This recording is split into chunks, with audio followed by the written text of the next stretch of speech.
So recently COP27 has been concluded, and IPCC assessment report 6th number has already come up. So it says that we need to put efforts to limit the temperature increase to 1.5 degrees Celsius. And in COP27, there has been loss and damage fund that has been set up to compensate the vulnerable countries which had suffered already this climate change effect. And there has been irreversible damage also. So this loss and damage, there has not yet been clarity about this funding source or the scale of financial facility or how this operational procedure will be there. So these all things will be spelled out in COP28. So in between this COP27 and COP28, there is transitional committee which will discuss and deliberate on these issues. So developed nations has this historical responsibility for climate change, and they have greatly contributed to this global warming because of their contribution in greenhouse gases. So there should be deep emission cuts, and they need to provide the financial and technological help to these developing and the poor countries so that they can undertake the climate actions. And this COP27 is also termed as implementation COP.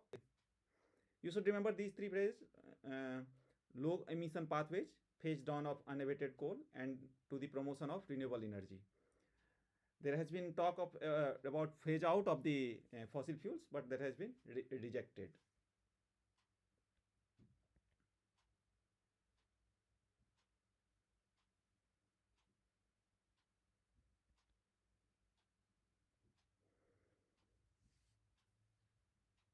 Now, climate justice. These things came up because the contribution of this rich country, they have the greater contribution in greenhouse gases. So, and the effect of the climate change is global. So even the poor countries, they are also facing it. So that's why there is this equity, fairness, and just these things have come up. And developed countries still did not fulfill their promise of $100 billion per year annually to support the climate actions through 2015 to 2025. And there has been no quantification post 2025 period also, because the energy transition requires massive investments as well as the technological help also. And the developing nation as well as the poor nations, they do not have this kind of capacity, so they require the help of these developed nations.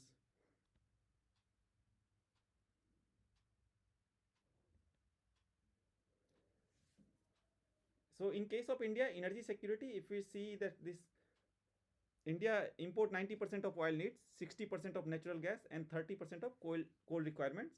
And as well as the sources of this import, these lies in the politically sensitive regions, whether it is Gulf or Russia. Okay. And in our country, we are rich in solar energy. We have abundant solar energy, and we are already leading this sector also. And we have promising green hydrogen also. So we have already have this hydrogen policy, as well as the enhancing energy efficiency of the devices will also ensure the energy security.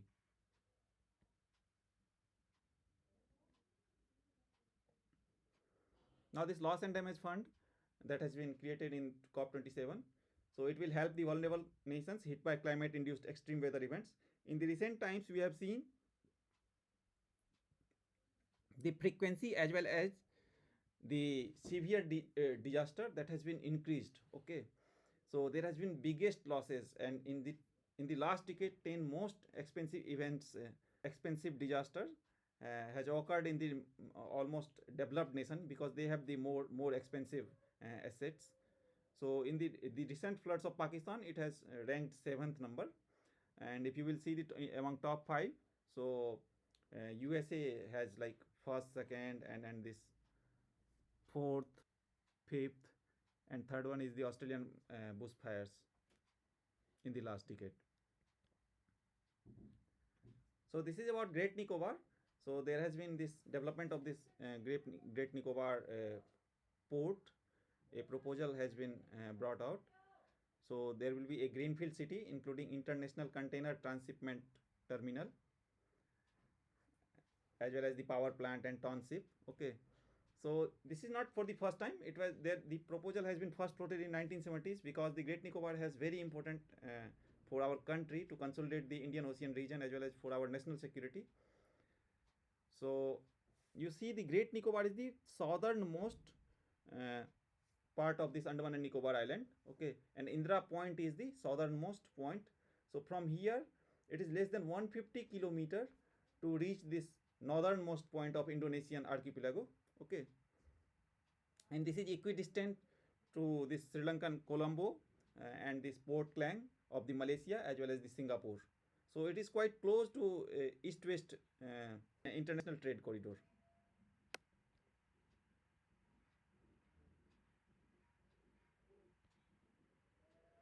So what will happen with the development? There will be opportunity for regional and global maritime economy. So of course there will be commercial interest, and that will be protected as well as served by this our security forces. So Indian Navy will control the port while the airport will have the dual military as well as the civilian functions. So during the development of this project, there will be diversion of forest lands. So that is the very big concern, because this Great Nicobar is the part of this UNESCO network of man and biosphere reserves, as well as this is the hotspot, biodiversity hotspot. Okay, part of the Sundaland. Out of 4 biodiversity hotspot, Great Nicobar is one of the biodiversity hotspot in India. Okay, so you should remember it. And this port, once it will be it will be commissioned by 2027-28. So this will also create this economic opportunity and will provide during the development. It will provide the direct as well as the indirect jobs.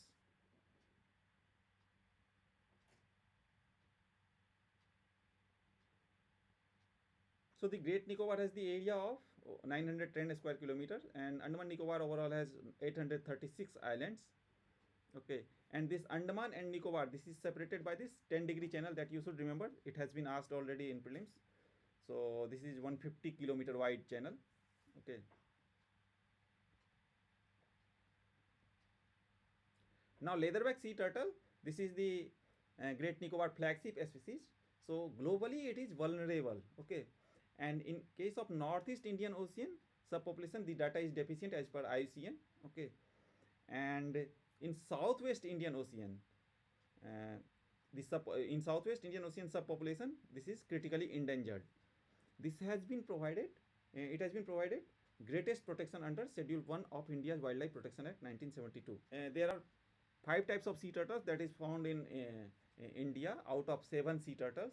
Okay, and this is very giant sea turtles, largest sea turtles. It weighs around 900 to 800 to 900 kilogram.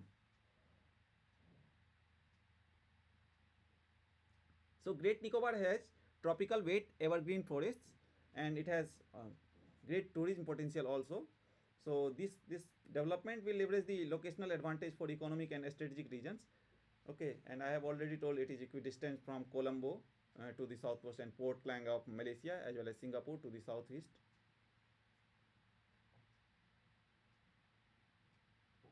Now there is Sompen as well as this Nicobarese tribe.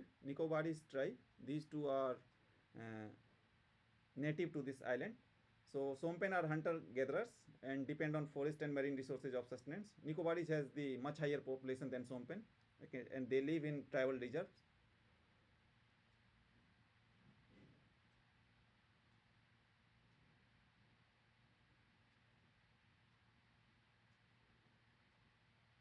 So with the felling of tree, there will be like increased runoff and sediment deposits in the ocean. So this will impact the coral reef in the area also, as well as there will be loss of mangroves. And India has once translocated the coral reef from the Gulf of Mannar to the Gulf of Kutch. And this Great Nicobar has 2 national parks, Campbell Bay and Galathea National Park, that you should remember.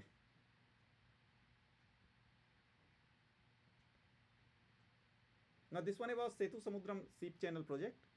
So it will link the Palk Strait with the Gulf of Mannar. And in 2005 it was inaugurated, although British has already thought about this project earlier, but they did not move forward. So this Adams Bridge or Ram Setu, it's between Rameswaram in Tamil Nadu and Thalai Mannar in Sri Lanka, and it will reduce the navigation time between the east and the west coast of India.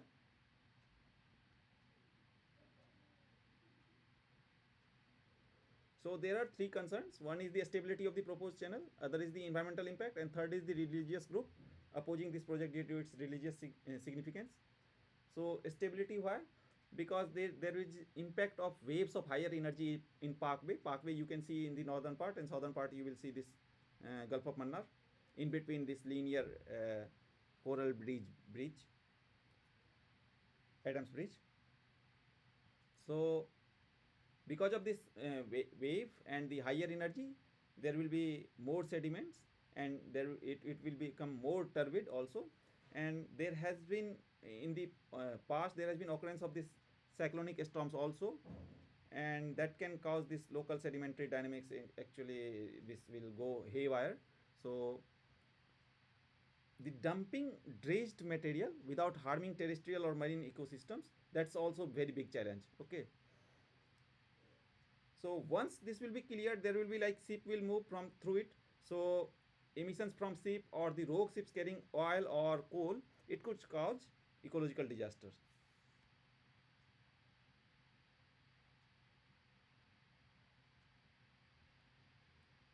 Now you should read these types of island from GC Leong. Space Application Center in Ahmedabad, using its remote sensing satellites, in 2003 it has found that this Ram Setu is not the man-made. So there is 103 small patch reef with reef crest. Crest means that is above the water during low tide. So it is the uppermost part of the reef, coral reef. So and then sand cage and intermittent deep channels. Sand cage, I have already put here the picture of cage or quiche. So it's a small elevated low island situated on coral reef. Now this Gulf of Mannar has been declared Marine Biosphere Reserve in 1989. So it's already threatened because of this discharge from thermal plants, brine runoff from salt pans, and illegal mining of corals. So these projects adversely impact the sensitive environment and the livelihood of the people. Okay, there is one term, geoheritage perspective. So it says that in nature conservation, to preserve the natural diversity of significant geological features. Okay, so this is significant geological features. It is related to this plate tectonic movement also, as well as this formation of this coral reefs, and consisting of varied landforms. So you should remember it. Okay, read it.